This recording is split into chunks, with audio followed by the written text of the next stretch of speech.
গণঅভ্যুত্থানের এক বছরেও দেশের আদিবাসী জনগোষ্ঠীর সাথে রাষ্ট্রের বিমাতা সুলভ আচরণের কোনো পরিবর্তন হয়নি।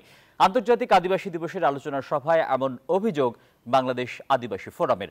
শনিবার কেন্দ্রীয় শহীদ মিনারে আয়োজিত সভায় আদিবাসী ফোরামের পক্ষ থেকে আদিবাসীদের অধিকার, সাংবিধানিক স্বীকৃতি, পার্বত্য চট্টগ্রাম চুক্তি বাস্তবায়ন সহ ৭ দফা দাবি তুলে ধরা হয়। বক্তারা অভিযোগ করেন, নতুন বাংলাদেশ বিনির্মাণ প্রক্রিয়ায় ৫০টিরও বেশি আদিবাসী জনগোষ্ঠীকে উপেক্ষা করা হচ্ছে। একই সঙ্গে আগের মতোই আদিবাসীরা নিপীড়নের শিকার হচ্ছে বলেও অভিযোগ তাদের। পরে আদিবাসী সম্প্রদায়ের সাংস্কৃতিক অনুষ্ঠান ও বর্ণাঢ্য র্যালির মধ্য দিয়ে শেষ হয় অনুষ্ঠান।